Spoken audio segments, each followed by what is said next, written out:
Do you still find that there are opportunities that you say, okay, I could do this and this could end very badly, or it could be a surprise and it seems like a surprising opportunity? Well, it's interesting. I think a lot of people see what we did with Queer Eye and sort of what Queer Eye, what it became, and they think, wow, that was an amazing opportunity.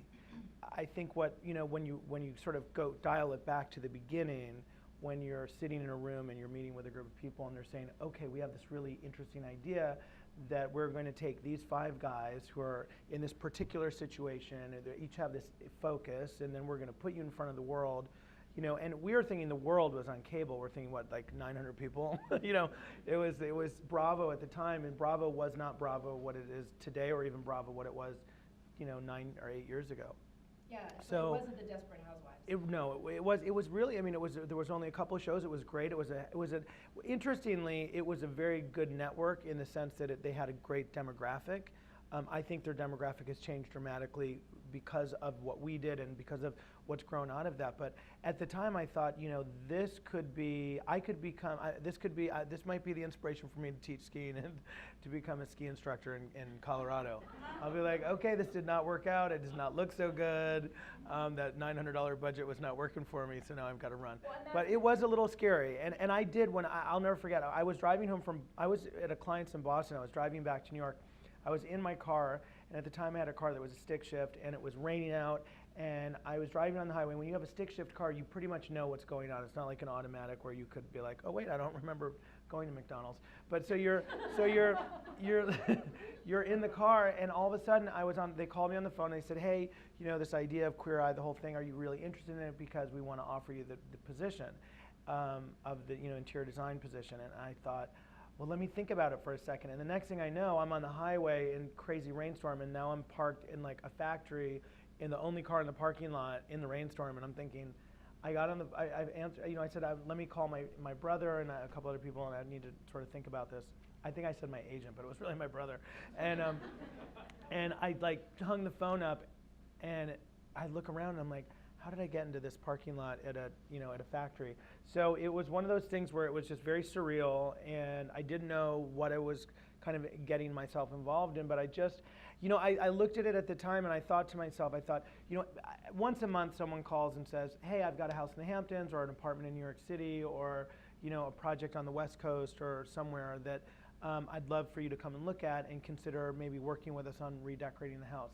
And so that's wonderful that's been a part of my, the process of my career, and I'm appreciative of that. But no one ever called me up and said, we'd really like to make a television show with you. And I thought to myself, I almost looked at it like an artist thinking of like a new medium, and I was like, the idea of working in another medium and learning about how I can take what I've learned from, from theory to reality to all of these other sort of parts of my career and college, and then translate it into this new medium that I never worked in before. And so for me, that was really what kind of sparked my my curiosity about it. So let's talk a little bit about the book, because I mean, obviously, part of the reason why you've become probably one of the best known interior designers of our time is because you decided to take that risk and go on the show, and now it's led to the other things. I think the video laid out pretty well. We don't need to cover that ground. I got to start because we all have Syracuse ties here, even if we're guests of Syracuse alumni. Why Skaneateles? I mean, there are so many places in New York and New Jersey, Massachusetts that are closer to New York City to get to for a retreat. Why did you choose to go back to Skaneateles? Well, a couple of things. I mean, one of the things is that not only did I studied at Syracuse University, but I also grew up in Syracuse. So having that connection is partly due to sort of the return, I guess, to that sort of world. And I think a lot of it is also I think living in New York City, working in New York City, and loving New York, and loving everything that New York has sort of brought to my world, from friends to the professional opportunities, and just New York is it's an amazing place, and I love it.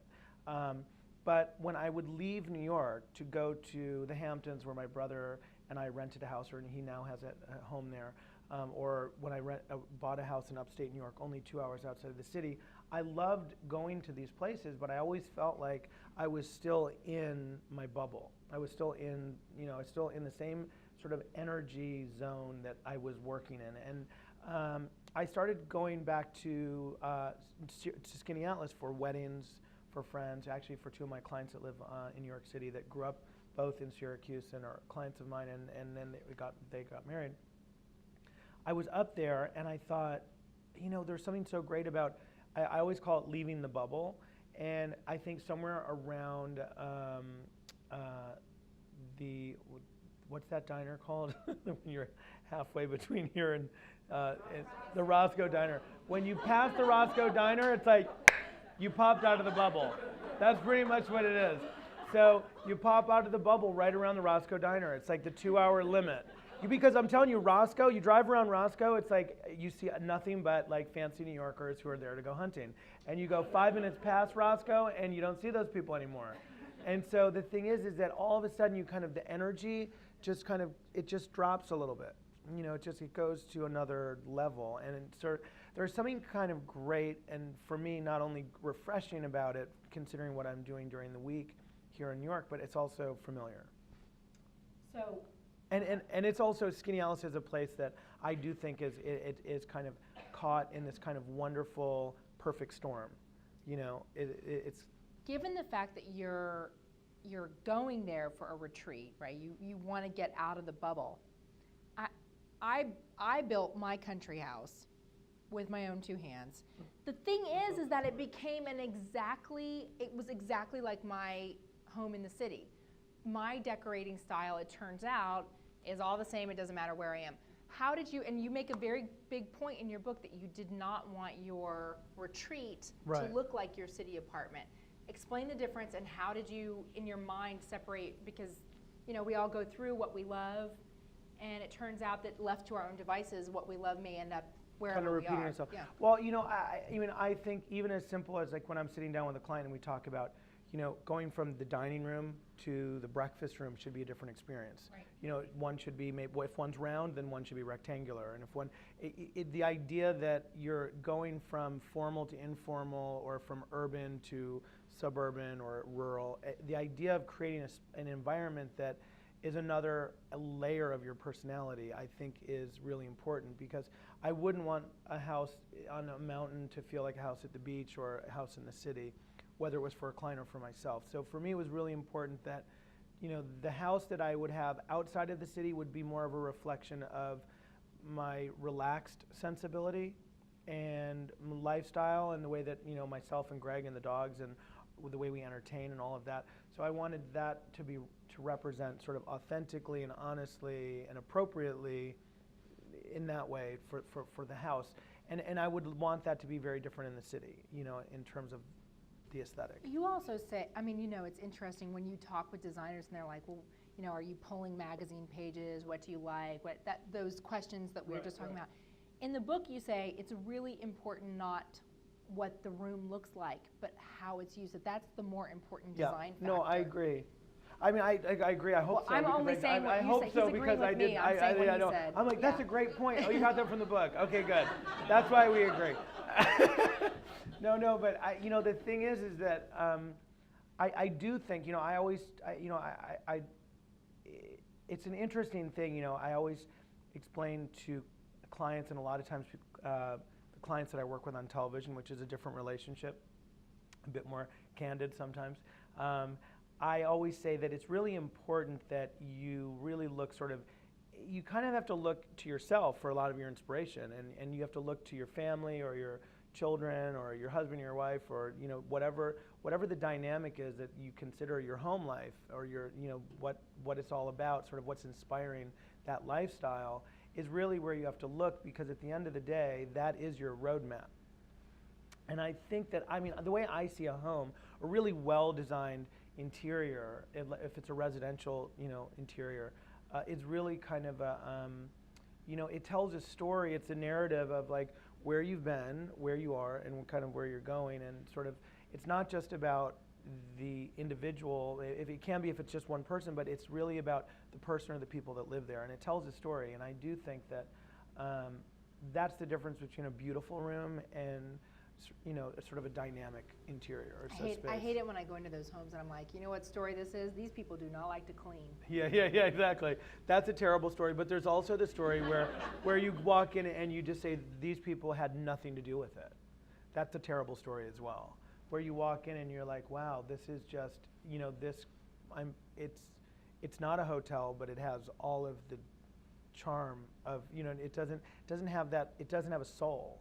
And I think that, when you check into a hotel, I think when a designer designs a hotel room, they design it to be a backdrop for the traveler or the person or the people that are coming into the space, and they kind of leave it a little bit empty so that when you come into the space, you fill it up, with your stuff and your charger and your phone and your books, and you take your computer out. And if you had all that stuff there plus your stuff, it would be a mess. So you bring all of that sort of vibrancy to a hotel room. But if it's a home and it doesn't have, if you walk into a home and it has that sensibility, to me that's it's sad a little bit. It feels like it's soulless and it doesn't really have a sensibility or a point of view or a life. So the interesting thing about going through what you did here is that, you have incredible taste, but you don't. And you have you make some high-end choices in here. Your wall coverings are by Philip Jeffries. And they are beautiful. But you also go and get your flooring from Lumber Liquidators.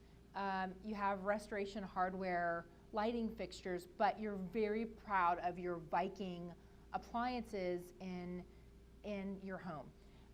Tell me a little bit about how you go about deciding where you're going to splurge, what's worth splurging on, and where it's okay to go with what's pedestrian, what's usual, what you can find in Lowe's or Home Depot. I'm very much about.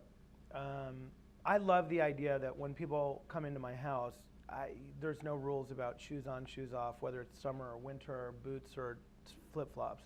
So for me, the floor is not something that I always say to friends who buy new homes or cars or whatever it is that they have in their lives, if you can't afford to use it, you probably can't afford it. And it's probably, you should wait a little while to get those things, because you should be in a place where you own the things that you have in your life as opposed to the things in your life owning you. Mm-hmm. If you can't share your sweater, if you can't let your best friend wear your sweater, then you probably shouldn't have bought it. If you're that nervous about it. And so to me, the floors are something that I always think it's strange when people think that you can't have a party and people can't have their shoes on. Yeah. Because I think they're floors and they're meant to be walked on. So I purchase things that I'm based on the use of the material. So the idea that the floors are really great quality and that they're very durable, but that they were not the largest investment in the structure, to me makes the most sense. Whereas the walls, which people hopefully will not be walking on, it's happened a couple of times, I will admit. The bar is a very important component to my home, but the idea that the walls will probably last a lot longer than the floor, so I can splurge there, and then this is a place where I want it to be a little bit more relaxed and a little bit. I want to feel less worried about it, or less. It's just sort of. It's sort of making it make sense for the way that we live and the way that we entertain. And it's a house in the country, and it's not an apartment in New York City where by the time someone gets to your front door, they've already walked through an entrance and an elevator and a hallway. So that they're pretty much they're ready for whatever floor you have. But in the country, the door opens and it can be 5 people and 2 dogs, and I just want to be able to be as excited about seeing all those people as I would. When you if they took their shoes off and then put them on. In yoga, you can actually have people walking on your floors all the time, on your walls. What's that called? What's that thing that surrounds you on all 4 sides? Oh yeah, a wall. Walls. Right. You talk a little bit about color in here, and in the piece they were talking about the color. You're talking about how you don't think it's so important that people say, "Oh, I'm going to go stay in the blue room." That you don't want the color in the room to be the thing that stands out. You want what's outside those windows to be the more important thing. So why use color at all if what's outside the windows is the most important thing in the room? Well, first of all, I love color. I mean, I really do love color, and it's something that I think from so many different levels. Even in fashion, I like color, but I also like color to not feel like it's a defining element. I love when you're in a space and there's a lot of color, but somehow it feels like it's not overwhelming the space or overwhelming the experience. So it's interesting. I mean, I find that sometimes I've had people sit in my dining room, which has royal blue fabric and royal blue walls, and they think, so why didn't you go with any color? And I think, okay, this is a successful, colorful I got to show room. you the picture because we're talking about it. It's there. This way. Go that Hold, way. please. But it's very interesting. I mean, I tend to use a lot of splashes of color, and so the idea is that, there it is, yeah, this dining room. See it on the left-hand side here. I feel like I'm at the library for children's reading time. But the idea that, I was sitting there, we're talking about color, and the person was asking me why I didn't use any color. And I thought to myself, well, this is interesting because they're in... Yeah, it's very blue. It's in a room that's incredibly blue with a lot of blue fabric, and the chairs are blue. And but somehow I think if you use color in a very successful way, I think sometimes it can... I think a lot of times in design, I think if it's things can sort of take a back seat because it seems organic and natural, and so they're not so omnipresent. They're not right there in front of you, and I think that's because they feel organic, or they feel sort of natural, or they feel sort of at ease or at peace with sort of the overall sort of composition. And I think that's something, even if you think about sort of food or cooking, it's like sometimes there's a very powerful ingredient, but if you use it in the right way, it can be very subtle. And I think that's very true for I think that's very true for a lot of different things, certainly in design. I mean, and you see that in personalities. I mean, sometimes people with very, very big personalities, it's amazing. Sometimes they can be very sort of sedate and shy at a certain level, and it's kind of interesting to sort of. I think that's when it's really sometimes when it's at its best. The kitchen has the reputation of being the soul of any home and where people gather, and even in New York City, you can have a teeny tiny kitchen and everybody ends up there. In your kitchen, you've done something interesting. You made a kind of a dividing line between workspace and social space. Yeah.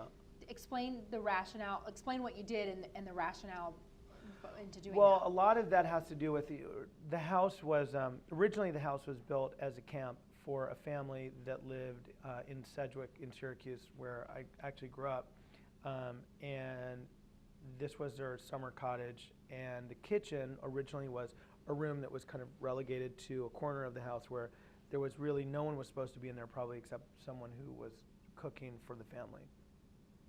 So it was a small, not very great room. It was a decent size for the time, but it wasn't really an inviting space that you wanted to spend a lot of time in, unless you had to.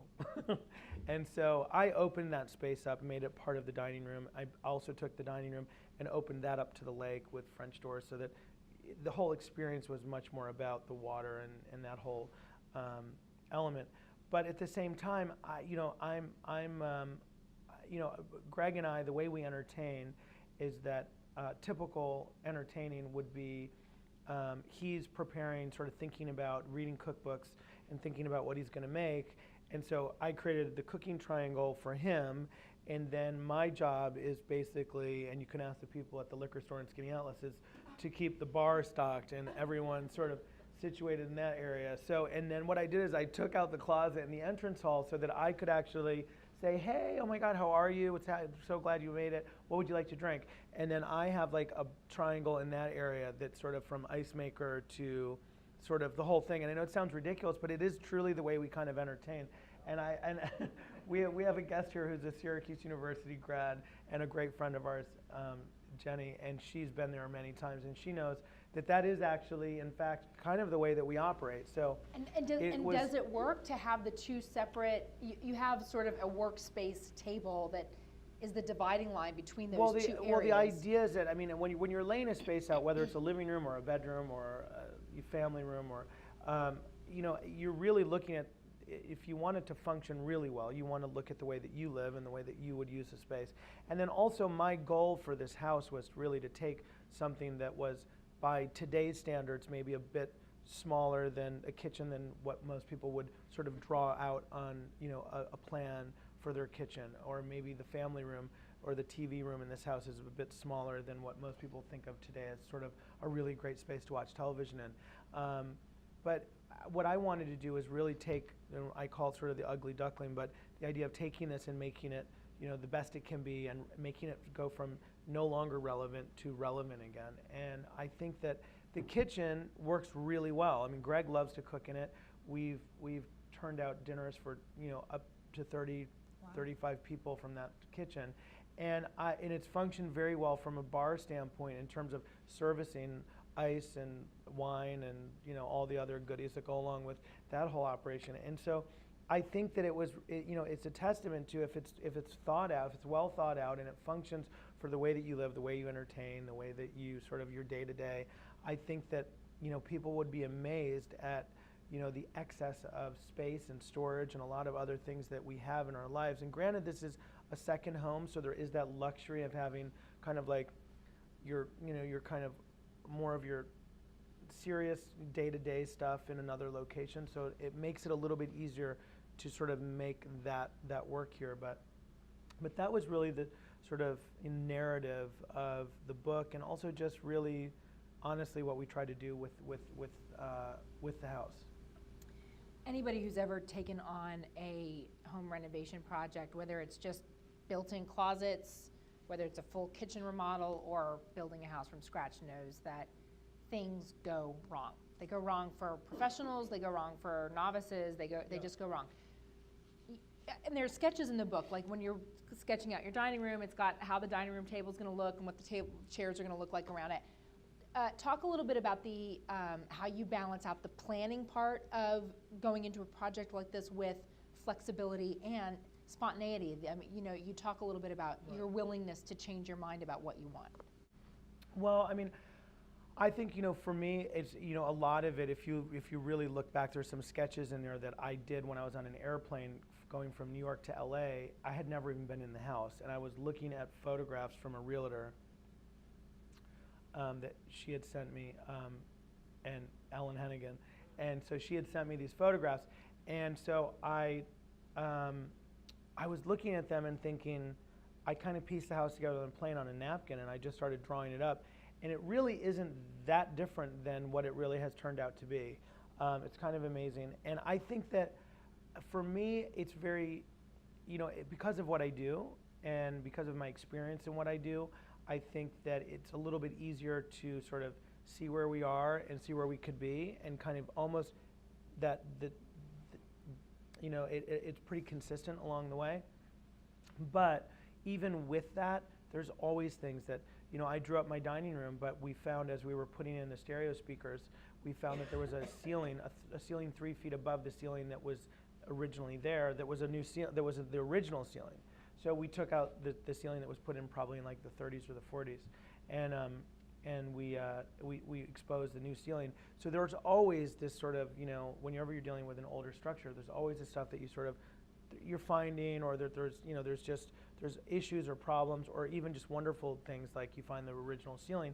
But I would say that, you know, I think that it's like anything you do in life. I mean, you kind of enjoy the journey, you know, and I always say to people, like, whatever it is you're doing in your life, whether it's, you know, designing your home or raising your kids or going to school, or, you know, it's not just about getting your degree, it's also about enjoying the process along the way and making your experience as really, I would say, as much of what you're proud of and you love as it is the conclusion, which is your, you know, whatever it is, whether it's graduating from college or getting married, or, you know, it's that journey. So I think that if you approach it with that kind of open, you know, sort of point of view, I don't think you experience as many problems.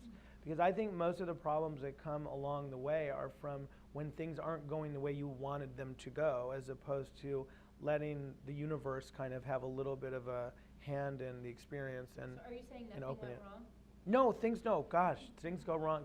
Things are continuing to go wrong. Trust me. Well, what was the, No. looking back on that, like what was one What thing that was completely unexpected? I mean, you said about, What but I was mean bad. unexpected? What bad thing happened? Well, when we first bought the house, they started cleaning out. They started taking out some of the walls, and it was just like nuts came flying out of the walls. Like squirrels there were like thousands of squirrels living in the house because the house was unoccupied for like 2 years. And there were like families of squirrels living in the house. So that So you was the evicted first them. Yeah. that was like a little bit of a setback, I have to say. Then it kind of made me like, do I want to live in a house that like a whole bunch of squirrels used to live in? Like I have to think about this. But I'm like, are they going to come back? How do we get rid of them? How are they getting in, first of all? But and they weren't even like in the living room; they were in the walls. So it's like, how do we know they're not all still here? So that was one thing, and then there were so many bizarre, moments throughout the experience. But there was the part where they turned the water on and there was no water, zero. Like it just stopped working one day, and they didn't know, and so they had to dig a whole new thing, like a whole new pipe system out to the lake. They just said they don't know what happened. Maybe someone drove a truck on my backyard. And I was like, who's driving a truck on my backyard? And why don't I see tire tracks? There was a million of those kind of things. There was also the septic system that they told me that you're definitely gonna have to replace the septic system. And I said, oh yeah, okay, that's fine, whatever. And so then I found out that I had to put in like it's a very funny story, but the septic system was, they base your septic system when you're waterfront based on the amount of waterfront you have. So I had like 150 feet of waterfront, but there's a brook that runs along the length of my property. But because that water goes right into the lake, they consider that waterfront as well. So they added what they consider my waterfront up, and it was like 500 feet. And for 500 feet of waterfront, my septic system is bigger than the room that we're in right now. And so I had to find a place on my property to put that in, and to build a concrete room this big with like chambers in it I was just like, well, I will definitely flush with confidence because I was like, it literally is as big, I'm not kidding you, it's as big as this room. The room that we're in right now, it's this big and this tall. And it's in my yard. And I was like, what really made me upset about it? I was like, well, if I ever want to put a pool in, now I'm like, I can't. Where am I going to I got to put the pool in somewhere else because I've got a concrete bunker under my backyard. On the other hand, we use those 2 days a week. I'm like thinking this thing is like, it's never going to see the light of day. Look, there are lots of upstate New Yorkers who have concrete bunkers in their backyards. Yeah, exactly. For other reasons. Yeah, exactly. Mine is not one you want to run to in an emergency. But it literally was like, that was one of the things. My dad pulled up and he was just looked at me and goes, wow, how much is that costing you? I was like, I don't know. I'm like, that's ridiculous. But it's literally bigger than the Sherwood, the hotel in town. But so there's like those kind of things that were like wacky and didn't really make sense. But I was just like, okay, you kind of didn't plan. I didn't plan on building that. So it was one of those moments where you just have to go, okay, if I were to have really gotten bummed out with all the things that I didn't plan on in all of the jobs that we're working on, whether it's our clients, whether, we're doing a project for a client that we're just doing a small renovation, not a small big renovation, but we're just going to take this 1970s, really great house up in upstate New York, and a beautiful, like 10,000 square foot home, and just put new windows and doors and a new roof on it.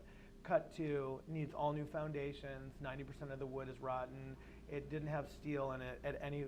It was just like the next thing you pull it apart and you realize the whole thing is not really what you expected. So it's like if you allow those things to become bigger than they need to be, it can ruin your day. For sure. Yeah, for sure.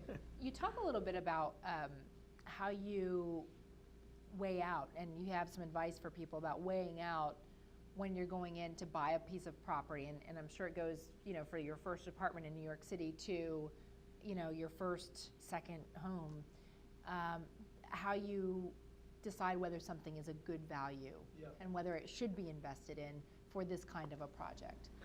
Well, I mean, the first thing I think, of course, you have to look at, and I mean, before you, when you think about a good value, you have to think first and foremost of kind of your life, your lifestyle, and you have to think like, what is this? How does this affect, you know, your who you are and how you live?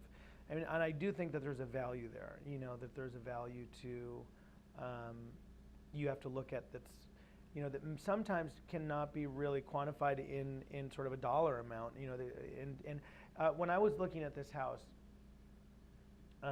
it was, you know, 4 hours north of New York. It was not in the Hamptons or the Jersey Shore or, you know, close to New York, north of here. It was 4 hours away, and it was waterfront, so it wasn't a super inexpensive or affordable, you know, concept because of being far away, because it was waterfront. And so it was a real commitment, and I thought, you know, I really believed, I was like, this, I felt that this was the best thing I could do for myself, for my sanity, for my happiness, for my, you know, something that I thought would be really beneficial to me personally. And I do think that it was the best choice I could have made. I thought that I was crazy the minute I signed the papers. I was like, oh my God, I'm an idiot. I mean, this is crazy. How many times am I going to use this? How am I ever going to get people to want to come up here? No one's ever going to want to get in the car for 4 hours. Meanwhile, one of my best friends just bought a house there. Jenny's been there 9 or 10 times. Like, we use it all the time. I'm there a lot, and I love it. And I think you always have that buyer's nervousness. But I do think that you have to look at it once you get over that, you know, sort of, you know, thinking how you're going to make this work, and is it going to be beneficial to yourself. So if that works, I think that's the first hurdle. I think then after that, you have to really look at and really understand the real estate, sort of the dynamics of the real estate where you are. I mean, if you're in an area where homes are selling for twice what you bought your house for, then you know that you have some room to develop your property into something that really is specific to the way that you live. And if you buy something that's really kind of right at the price point of what's kind of going on around you, you don't have that flexibility. You have to kind of make the best of what it is. And I think, you know, whether or not you're going to be there for a long time or a short time, I think it's really important to be in, or at least it is for me, it's very important to be in a situation with real estate that you feel that you've made smart decisions that will sort of work towards the end goal, which is. And you point out wisely in the book that what we've learned from the housing bubble is that you don't want to be caught in a property that you can't unload if you need to. If your if your life circumstances change, you don't want to be stuck with a house that that becomes an albatross. Well, that becomes sort of an extra weight around your neck that is difficult. And I think, you know, interestingly, I think the reason I talk about it in the book is that when I purchased this house, I looked at the house in, I think, early August of 2008. Now think back to 2008 August, everything was great. Everything was looking good. And then I had an apartment in New York City, an office in New York City. I had a home in the Hudson Valley. I owned a couple of houses that were rental properties also up in the Hudson Valley. And then I was coming home from a wedding, and I ended up finding this house and doing a little bit of research, and the house had been in an estate for a couple of years, and they've been trying to sell it, and I loved it. And the next thing I know, a month later, in September, I own the house. And I'm like, wow, this is crazy, you know, I mean, how exciting. Now I'm going to turn around and sell my other house you know, I was like, it's a great opportunity to sell my other house that was just published, and it's a really great house, and I'll sell that house, and then I'll focus my efforts on this house. Well, by the time I called the realtor, it was October of 2008. The economy came to a complete screeching halt, and everything stopped. And so by the time I called the realtor, I was like, hi, I'm here. I'm like, Fran, I'd like to sell a second home property in the Hudson Valley. She's like, good luck. And so now I have 4 second home properties and an apartment in the city and an interior design business, which I don't know if you're familiar with interior design during a recession, but it's like right up there with like private air flights in terms of like what gets cut first. So I was like, oh God, this is real. I'm like, I've got statistic written all over me. So, so it really, I mean, I was very fortunate that we were able to kind of ride the wave, but it was, yeah, it was a little wacky. Did you know while you were doing this, because the photographs are beautiful, did you know you were going to write a book about? I didn't. You know, originally I didn't.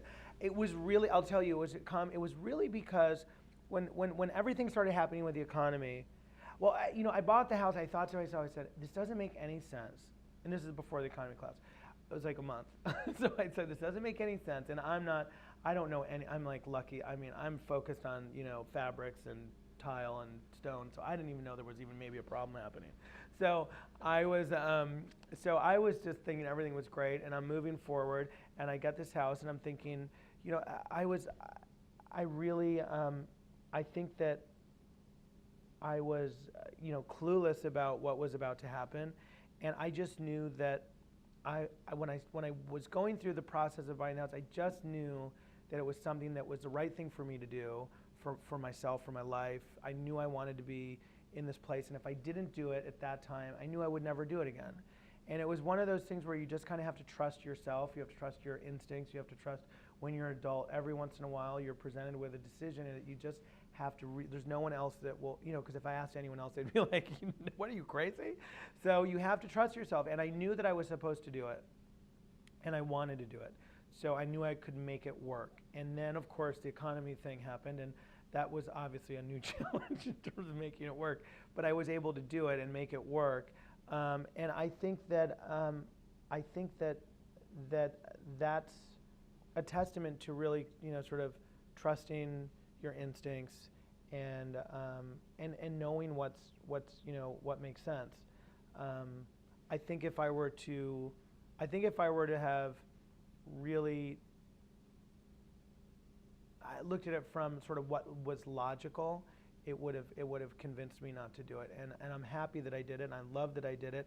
And then all of a sudden I own this house, and I'm starting to think like, well, wait a minute, everyone's talking about what's going on in the economy and how, the housing market was falling apart, and there were all these homes that were starting to go into foreclosure, and all of this was happening.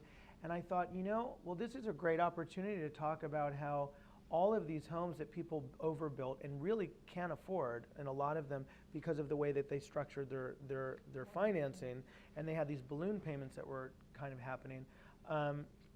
But they had master bathrooms that they could rollerblade in, and there were extra bedroom upon extra bedroom upon extra bedroom, and square footage that they were heating and cooling, and it was just it was part of the moment in time, and I understand that. But I thought, well, this is a great opportunity to talk about how doing the opposite could be a really great thing as well, and sort of re-envisioning sort of the idea, the art of sort of developing a home. And I really felt that the economy, doing what it was doing, sort of repositioning itself, I guess, at a certain level, was really about, looking at the idea of renovating or building a home and thinking about what would people be doing as the economy started to sort of correct itself and become better. And I thought there's probably a better chance that people are going to be taking what they currently have and making it work for them, or taking something that someone else had already built or that already existed and then modifying and making that work for them. And I thought, well, this might be a really great opportunity for me to use this as a case study as to how to do that. And I thought I would do it real quick before the whole operation went out of business. Very, very smart. Thank you so much. Thank you. Thank you. That was awesome. And that's it.